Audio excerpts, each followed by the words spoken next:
नमस्कार दोस्तों, GK YouTube channel में आपका हार्दिक स्वागत है। दोस्तों, आज का हमारा वीडियो कोई जीके या जीएस का नहीं, करंट अफेयर का भी नहीं। आज का वीडियो जो हमारा है ये एक मोटिवेशनल वीडियो है। इसे आप मोटिवेशनल वीडियो के रूप में देख सकते हैं। एक्चुअली क्या है कि जब आरएस की तैयारी करते हैं, क्योंकि मैं भी आरएस की तैयारी कर रहा हूँ, एक आरएस एस्पिरेंट होने के नाते कहीं कहीं ये फील होता है तैयारी के दौरान, कभी प्रीलिम्स क्वालीफाई नहीं होता है, कभी मेंस क्वालीफाई नहीं होता है, कभी इंटरव्यू में रह जाते हैं, तो कहीं कहीं लगता है कि अब तैयारी छोड़ देनी चाहिए या अब गिव अप कर देना चाहिए, अब नहीं होगा। और इस प्रकार की नकारात्मकता है वो आनी स्वाभाविक है और आ भी जाती है। और चूँकि कहा भी जाता है आरएस धैर्य की परीक्षा है, ज्ञान की परीक्षा नहीं है। ज्ञान तो है ही आप में, लेकिन धैर्य जो पैसेंस है वो बनाए रखना है। क्योंकि यहाँ से अगर पैसेंस बनाना आप सीख जाएंगे तो जब आप आरएस बन जाएंगे और जब आप प्रशासन में होंगे या सर्विस में होंगे तो भी आप उस जो है लेवल है अपना जो धैर्य का पैसेंस है उसको मेंटेन कर पाएंगे, नहीं तो कहीं कहीं उसको बैठेंगे।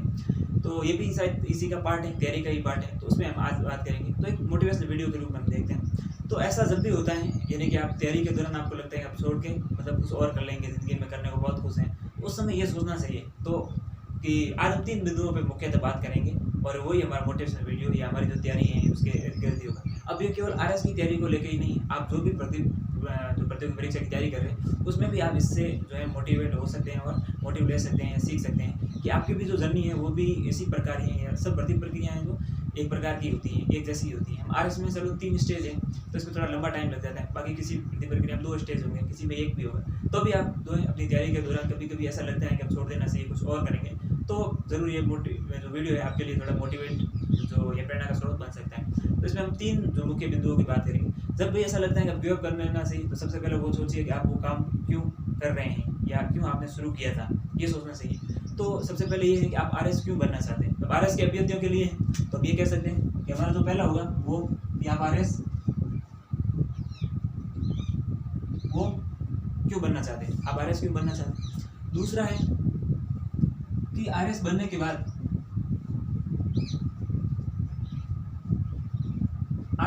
बाद आपकी ज़िंदगी में क्या बदलाव आते हैं, किस प्रकार आपका जीवन परिवर्तित हो जाता है। और तीसरा पॉइंट है हमारा, उसमें हम बात करेंगे जो आरएस की पावर या आरएस को क्या क्या शक्तियाँ मिलती हैं उनके बारे में बात करेंगे, जिससे हम जब भी कभी डिमोटिवेट फील करेंगे या गिव अप करने वाले की और मतलब हमारा मूड बढ़ेगा तो हम सोचते हैं कि नहीं, गिव अप नहीं करना है, अब हमें आगे बढ़ना है और तैयारी को कंटिन्यू रखना है। तो मुख्य 3 बिंदुओं पर बात करेंगे। और ये सभी आप कोई भी भर्ती परीक्षा की तैयारी कर रहे हो उसके आप ये पास में वो नाम लिख सकते हैं, आप किसी भर्ती परीक्षा की तैयारी कर रहे हो। क्योंकि मैं एक आरएस अभ्यर्थी होने के नाते तो मैंने सिर्फ आरएस के हिसाब से ये लिखा है यहाँ पे।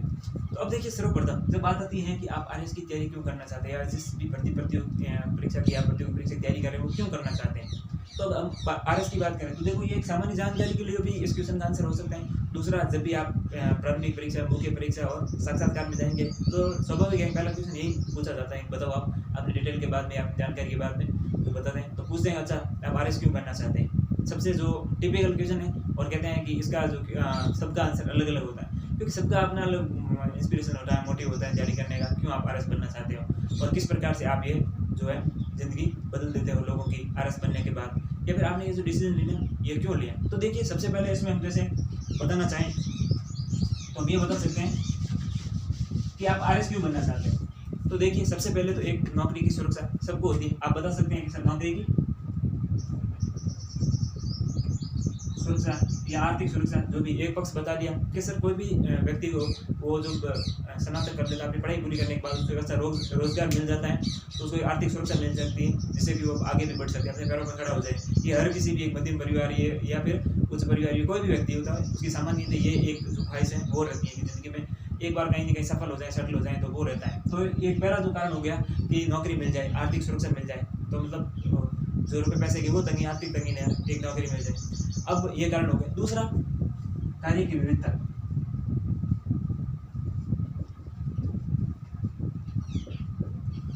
जो वर्क डाइवर्सिटी है, यानी कि यहाँ कार्य करने की बहुत सारी विविधता है। इसलिए जैसे मान लीजिए कभी आप आरएस अधिकारी बनने के बाद जैसे एसडीएम है या आप कोई भी आरएस अधिकारी हैं तो कभी शिक्षा विभाग में काम कर रहे हैं, कभी आप विद्युत विभाग में काम कर रहे हैं, कभी आप कृषि विभाग में काम कर रहे हैं, कभी आप सामाजिक न्याय अधिकारिता विभाग में काम कर रहे हैं। तो ऐसे हजारों विभाग है सरकार के, तो उसमें आप काम कर रहे हैं। काम करते हैं, क्योंकि जो आरएस की भर्ती होती है लगभग 30 इसमें पद होते हैं प्रॉपर और मेंस में, प्रॉपर और एलाइट में मिला के, तो आप लगभग 30 विभाग में काम करने का अवसर मिलता है आपको। और 3 यानी कि एसडीएम हो गया, आप 30 विभाग संभाल सकते हैं। कभी उद्योग विभाग संभालते हैं, कभी इस सरकार के जितने भी विभाग है आप उसमें काम कर सकते हैं। तो कार्य करने की एक विविधता होगी, एक नौकरी की आपकी सुरक्षा होगी, ये 2 मेन कारण तो ये होते ही हैं। फिर एक है कि सामाजिक पद जो है,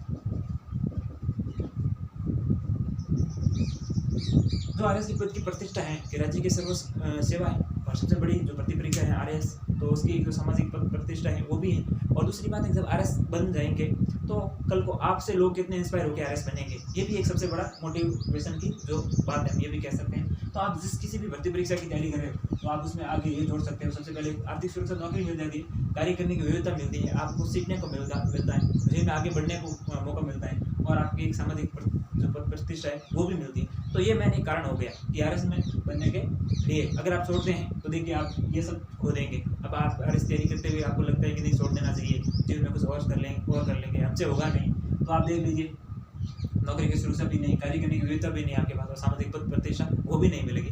तो जो तैयारी क्यों करना चाहते हैं, क्यों बनना चाहते हैं, ये जो इंटरव्यू में क्वेश्चन होता है उसका सामान्य हमें सोचना भी चाहिए, भाई तैयारी क्यों कर रहे हैं, तैयारी कर रहे हैं, इतने साल से तैयारी कर रहे हैं, फिर क्यों कर रहे हैं, वो हमें याद होना चाहिए। और ये हमेशा कहते हैं ना कि हमें ध्यान में रहना चाहिए।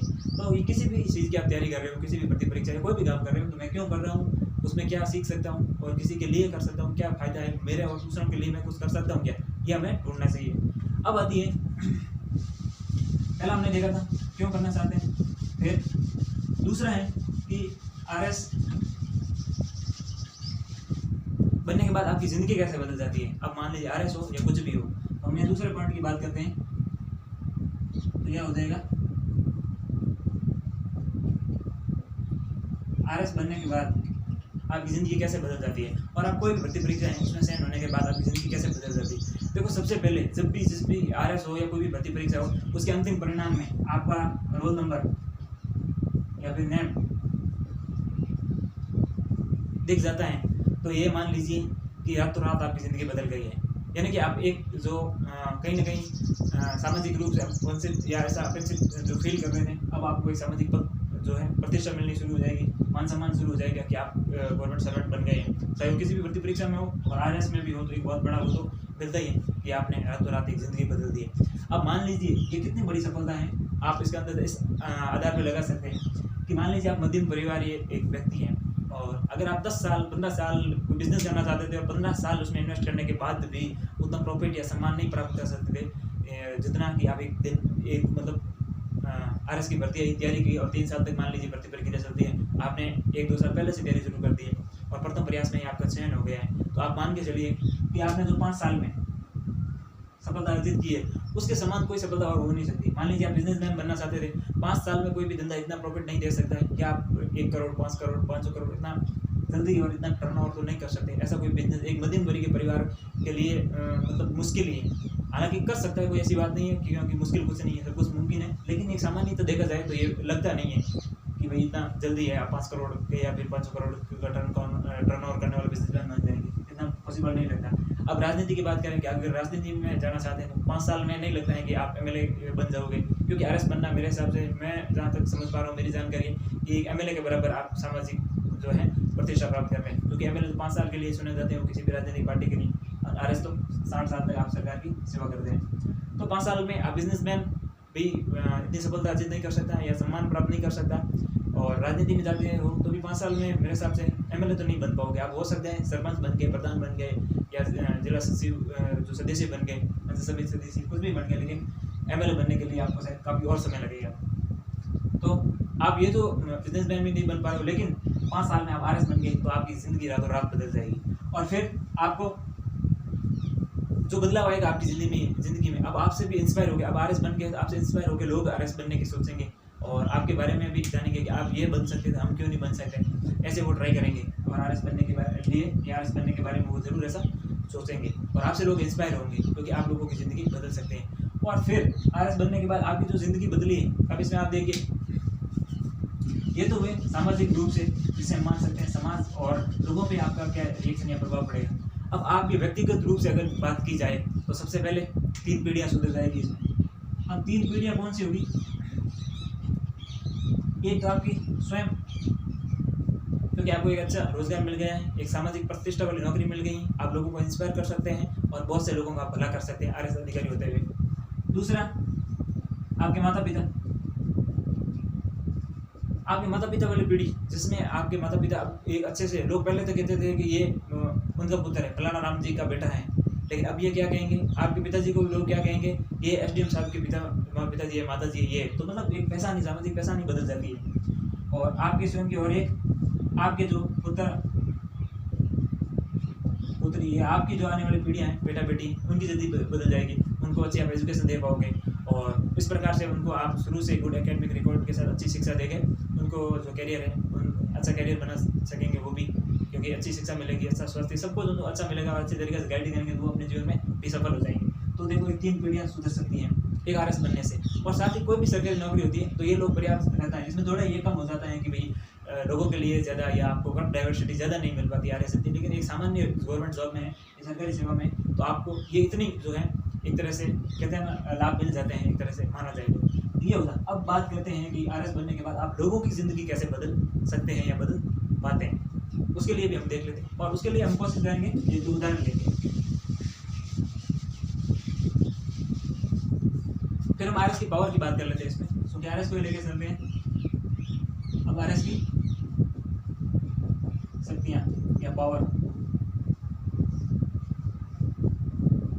अब देखो, आरएस यानी कि सामान्य एसडीएम या आरपीएस माना जाता है। अब ये तो है नहीं कि आप एसडीएम बन गए, आरएस बन गए, आप में तो बस सब कुछ पावर मिल गई आपको, जिस किसी को भी चाहो आप उसको गिरफ्तार करवा सकते हो, धारा 144 लगा सकते हो, कर्फ्यू लगा सकते हो, और जिस किसी का भी कहीं रेड डलवा दी, किसी आप हर किसी को अरेस्ट कर सकते हो, या इतनी आपके पास पावर है, आप जो चाहे वो कर देते हैं, तो ऐसा तो है नहीं। क्योंकि आरएस प्रशासन जो है, राज्य प्रशासन है या स्टेट जो एडमिनिस्ट्रेटिव सिस्टम है, उसका एक हिस्सा है, एक कड़ी है। ऐसा नहीं है कि भाई आपके ऊपर तो एडीएम है, एडिशनल जो डिस्ट्रिक्ट मजिस्ट्रेट है, ऊपर अपर डिस्ट्रिक्ट मजिस्ट्रेट है, ऊपर अगर देखा जाए तो डीएम साहब भी है, और अधीनस्थ के रूप में तहसीलदार है, वीडियो है, विभिन्न प्रकार के जो सीनियर और जूनियर आपके साथ काम करेंगे। ऐसा है नहीं कि आप जो चाहे वही होगा, आपको वही करना पड़ेगा जो सिस्टम के हिसाब से चलेगा, और वही है जो कानूनी रूप से सही होगा, आप गैर कानूनी रूप से भी कुछ नहीं कर सकते। तो अब जो पावर है उसका जो सही उपयोग किया जाए तो क्या क्या पावर हो सकती है आरएस में, और किस प्रकार वो लोगों की ज़िंदगी बदल सकता है। मान लीजिए एक आरएस अधिकारी है, तो वो अब एक जिले की जनसंख्या आप देखें तो अगर हम राजस्थान की 2011 की जनगणना के अनुसार देखेंगे तो 6.85 करोड़ जो राजस्थान की जनसंख्या है, उसमें से सामान्य एक जिले की जनसंख्या देखी जाए, यूँ तो अब जयपुर की देखेंगे हम, तो हम पाएंगे कि जयपुर की जनसंख्या लगभग 66 लाख, और जोधपुर की जगह जो राज्य का दूसरा जनसंख्या की दृष्टि से बड़ा जिला है, उसकी लगभग 36 लाख जनसंख्या है। हम सामान्य एक जिले की बात करें तो एवरेज 25 लाख जनसंख्या मान सकते हैं, 30 से 25 लाख, 30 से 25 लाख एक जिले की जनसंख्या होती है। अब ऐसा नहीं है जैसलमेर में 5 लाख है, ऐसा नहीं है, मैं एक एवरेज जो लेके वो बात कर रहा हूँ। अब मान लीजिए 25 लाख की जनसंख्या है जिले में, और एक जिले में उपखंड कितने होते हैं, 10 एवरेज 10 उपखंड होते हैं, तो जिला है और जिले पॉपुलेशन है वो 25 लाख, उपखंड है वो लगभग 10 उपखंड होते हैं, 10 से 12 उपखंड मान के चलते हैं, तो एक उपखंड में लगभग 20 से या हम ये कह सकते हैं 2 से 2.5 लाख की पॉपुलेशन होती है। तो एक एसडीएम है वो 2 से 2.5 लाख की पॉपुलेशन को डील करता है, उन लोगों के जो एक तरह से सेवा करता है, उन लोगों के विकास के जो सरकारी योजना है उनके क्रियान्वयन को करवाता है, बढ़ावा देता है, तो इतने लोगों को भला कर सकता है। और वो शायद तो एक साइन से, एक अपने हस्ताक्षर से, अपने एक सिग्नेचर से लोगों की ज़िंदगी बदल सकता है, कितने 2 से 2.5 लाख लोगों की। अब हम देखते हैं, और इसमें कुछ जैसे मान लीजिए 10 उपखंड है एक जिले में, तो इसके एक उपखंड में 1 से 2 तहसील होती है, तो 20 से 25 क्या हो जाएगी, तहसीलें भी हो जाएगी, तो वो भी एक आरएस अधिकारी होते हैं तहसीलदार जो यहाँ काम करते हैं। अब हम बात करते हैं कि एक आरएस अधिकारी कैसे लोगों की ज़िंदगी बदल देता है। कहते हैं ना कि वो 2.5 लाख की पॉपुलेशन के साथ डील करता है, तो वो किस प्रकार से लोगों की एक साइंस है उसकी ज़िंदगी बदल जाती है, वो भी हम देख लेते हैं। उसको हमें उदाहरण से समझेंगे। हम सबसे पहले आरएस यानी एसडीएम के पद को लेकर हम देखते हैं। मान लीजिए कि एक गाँव है, और मैं एक रियल घटना बता रहा हूँ, नाम नहीं ले सकता, लेकिन एक जो है रियल केस स्टडी है। मान लीजिए एक गाँव है और यहाँ बहुत बड़ा टीला है रेत का बना हुआ, और यहाँ कुछ घर है, लगभग 20-25 घर हैं, और यहाँ ये 2 गुटों में बटे हुए हैं। ये मतलब तीनों तरफ ऐसे इस प्रकार जो है मतलब तीनों तरफ है वो रेत का टीला है, और बहुत बड़ा टीला है। यहाँ से आर पार जाना पगड़ने से जा सके, बाकी कोई साधन जा नहीं पाता है। यहाँ से एक सीधा रास्ता गुजरता था उस समय पहले, और यहाँ लोगों तक भी जाता था, लेकिन इनके आपसी जो कहते हैं ना पारिवारिक कुछ रंजिशें थी या सामाजिक कुछ तनाव थे, उसकी वजह से और ये रास्ता इन्होंने यहाँ से रोक दिया। ये रास्ता यहाँ तक तो जाता है, लेकिन यहाँ रास्ता जाता नहीं है और ये पूरा यहाँ पे टीला बना हुआ है, यहाँ पे एक तरफ से रास्ता जाता था। अब इन लोगों के यहाँ से जाने के सारे रास्ते बंद हो गए और इनको इधर जाना है। अब यहाँ एक बुजुर्ग व्यक्ति, हालांकि ये एक ही दादा या मान सकते हैं परदादा का ही परिवार है, तो कहते हैं लड़ाई आपस में ही होती है और किसी नहीं, ये इनको आधे ज़्यादा नहीं। यहाँ एक बुजुर्ग व्यक्ति हैं जो 70-80 साल के मान लीजिए, वो बहुत बीमार है और इनको हॉस्पिटल ले जाने के लिए इनके जो पुत्र हैं वो क्या करते हैं, इनको उठा के और यहाँ पगडंडी से होते हुए या फिर ऐसे हुए दूसरे जहाँ शहर है या गाँव है वहाँ जो हॉस्पिटल के पास वहाँ लेके जाते हैं, क्योंकि ये ले जाने जाते देते नहीं यहाँ से। अब मान लीजिए इतनी प्रॉब्लम हो गई। अब इनमें से एक पुत्र के तो जो सकड़ा होता ना, मतलब बैलगाड़ी जो उससे जीवनी यापन करते थे, वो बोझा ढोने से अपनी जीविका चलाते। अब इन्होंने रास्ता रोक दिया। अब इसको कच्चा सारा भी खिला नहीं सकते थे ऊँट को, तो वो ऊँट सकड़ा सब इनको बेचना पड़ा और दिहाड़ी काम में मजदूरी ढूंढनी पड़ी। इस प्रकार से ये बहुत तंग चुके हैं। अब इनके दिमाग में एक यहाँ इनमें से एक बच्चा पढ़ा हुआ था या समझदार था, उसने अपने स्कूल में बात अपने टीचर से की। टीचर ने फिर प्रिंसिपल से बात डिस्कस करके क्या इसका समाधान क्या हो सकता है। यहाँ ये जो भी ग्रामीण छोटी मोटी पंचायतें होती रहती हैं गांव स्तर पे, जो गांव के जो सामाजिक जो लोग हैं पैसा वाले, वो यहाँ आते हैं, इन पर ही दबाव बनाते हैं, इनको कुछ पैसे वैसे खिला देते हैं, तो इन पर ही दबाव बनता है, लेकिन ये कुछ नहीं कर सकते। तो भी बच्चा स्कूल में टीचर से बात की, टीचर ने प्रिंसिपल से, और प्रिंसिपल का एक मित्र वायरस की तैयारी कर रहा था, उन्होंने उनसे डिस्कस कर लिया। उन्होंने बता दिया आपको सीधा एसडीएम से मिलना चाहिए, आपका जो भी उपखंड है उसके एसडीएम से आप जाके मिलिए और बात कीजिए। फिर इन्होंने एसडीएम साहब से भी और थोड़ा पटवारी जी और तहसीलदार साहब को भी बता दीजिए। उन्होंने पटवारी जी को भी बताया, तहसीलदार साहब को भी बताया और सीधे चले गए एसडीएम के पास। एसडीएम ने पटवारी जी के किस राज्यों से हैं हल्का के उनसे बात की कि आप वहाँ के देखिए क्या विवाद है, और तहसीलदार साहब को भी भेजा। वहाँ सब जाँच पूछ करने के बाद फिर एसडीएम साहब ने एक अपने सूझबूझ से एक तरीका निकाला। इनको पूरा रास्ता ये कि हम क्यों दें रास्ता, लेकिन इनसे को पता नहीं था कि अभी हाल ही में आपको पता है 2016-17 में ही जो राजस्थान जो भूमि अधिनियम में उसमें सुधार हुए हैं। अब प्रत्येक व्यक्ति को मुख्य सड़क से जोड़ने की बात की जा रही है, तो उसको कम से कम वो जहाँ भी टीले में धोरे में कहीं भी निवास करता है, तो उसको कम से कम क्या मिलना चाहिए, एक पगडंडी या पैदल जाने का रास्ता मिलना ही चाहिए। और साथ ही 2 व्हीलर या फिर 4 व्हीलर उनकी घर तक जाए, इतना रास्ता तो सरकार देगी और सरकार को देना ही पड़ेगा। शायद बीच में कितने भी खेत आ जाए, कितनी भी ज़मीन आ जाए, क्योंकि ज़मीन तो सरकार की है, लोग तो रेवेन्यू जो है भरते हैं और अपना गुजारा करते हैं या फिर अपना जीवन यापन करते हैं या ज़मीन पर रहते हैं। तो यहाँ से ये तरीका बताया उस बंदे को, किसने, एसडीएम साहब ने। और ये लोग एसडीएम साहब के पास पहुँचे। एसडीएम साहब यहाँ गए और इन्होंने एक तरीका निकाला कि आप इन घर वालों को कहा कि आपको कुछ जो है पैसे जमा करवाने पड़ेंगे पंचायत विभाग, पंचायत का जो अकाउंट है खाता है उसमें, और इनको यहाँ डीएलसी के रेट में ये इनकी इसमें जितने लोगों की ज़मीन आती थी डीएलसी के रेट में इन सबको बोल दिया कि आपको मुआवजा मिल जाएगा और ये रास्ता यहाँ से होते हुए इस टीले से पार होकर आगे निकलेगा और आपको है जो अगर लेना है तो आप ले सकते हैं। यानी कि हमने मतलब यानी कि जो पेमेंट उन्होंने जमा करवा दिया, जो भी राशि थी उन्होंने यहाँ जमा करवा दिया और वो मिनिमम राशि थी, कोई ज़्यादा नहीं थी, जिससे कि डीएलसी के रेट में इनको जो भी मुआवजा मिल सके उतनी राशि थी इनने मिल के दे ही दी। और फिर इन्होंने सब यहाँ से रास्ता तो निकलेगा, भाई सरकार का काम है, कोई राजकारी बाधा कोई नहीं डाल सकता, उनको पहले भी बता दिया गया है। तो ये सब नहीं माने, फिर भी एसडीएम साहब को सरकारी कानून तो कानून होते हैं और सरकार के खिलाफ कौन जा सकता है। तो फिर इन्होंने इनको समझा भी दिया और बताया कि देखो इस प्रकार रास्ता निकलेगा, आपको ये मुआवजा मिल रहा है, आप लो तो अच्छी बात है, नहीं तो सरकारी रिकॉर्ड में हम लिख देंगे कि आपने मुआवजा भी नहीं लिया और ज़मीन भी दी, देनी तो पड़ेगी आपको। फिर वो ज़मीन भी दे दी और इनका रास्ता आराम से, इनको रास्ता भी मिल गया 4-6 महीने में, 1 साल भर में, और यहाँ पे पक्की रोड बन गई और मूड वगैरह डाल के, और फिर आगे उसका नवीनीकरण या फिर वो भी वहाँ तक की बात चल गई। ये 2-3 साल पुरानी है, अब रोड वगैरह सब बन गई, अब व्यवस्थित सबको चल रहा है। तो देखिए एसडीएम के पास कितनी पावर होती है, ये होता है असली पावर। ऐसा नहीं है कि एसडीएम साहब बस निकल रहे हैं आपके उपखंड से तो बस साइलेंट बज रही है पुलिस की, कुछ भी करना चाहे वो कर सकते हैं, ऐसा नहीं होता है। रियल पावर ये होती है। और इससे जब इन लोगों की जो दुआएं या बोलते हैं कि साहब आपने तो भलाई कर दिया, आप तो हमारे लिए भगवान है, तो ये जो दुआएं मिलती हैं ये होती है रियल पावर एसडीएम की। और ये तो मैंने एक उदाहरण लिया है और ऐसे हज़ारों उदाहरण होते हैं। क्यों? क्योंकि लगभग 30 विभागों के लिए भर्ती निकलती है आरएस की और 30 अधिकारी होते हैं आरएस की। वो इस प्रकार से शायद एसडीएम जितनी पावर नहीं होती उनके पास, लेकिन वो अपने विभाग में एक साइन से लोगों की ज़िंदगी बदल देते हैं। यहाँ एसडीएम के एक साइन से देखो कितने लोगों की, मान लीजिए 10-15 परिवार के घर थे, उनकी ज़िंदगी बदल चुकी है और अब वो भी मुख्य सड़क से जुड़ गए, अपने काम का जो है कार्य कर सकते हैं, वो अपना रोजगार के साधन जुटा सकते हैं। तो वो इस प्रकार से अपनी ज़िंदगी को आगे बढ़ा सकते हैं। और जो भी अपना व्यवसाय करना चाहते हैं उनको अब कहते हैं ना आर्टिकल जो 21 है जीने का अधिकार, रियल में अब जाके मिला, यानी कि ये रोड बनने के बाद उनको जीने का अधिकार मिला एक तरह से, नहीं तो वो अपनी घुट घुट की ज़िंदगी जी रहे थे जैसे भी करके। तो अगर एसडीएम साहब के पास अगर चले जाएँ कोई भी व्यक्ति जिनको ये प्रॉब्लम होती है, ऐसी कोई समस्या होती है, तो इस प्रकार से भी समाधान निकाल सकते हैं। तो ये होती है आरएस या एसडीएम की रियल पावर। मैंने ये सर्वे एसडीएम की बात की, हम आरटीएस की या फिर आरटीएस तहसीलदार, इनके विभिन्न उदाहरण लें तो हम देखेंगे कि बहुत बड़े स्तर पे ये लोग हैं, लोगों की ज़िंदगी बदल सकते हैं। और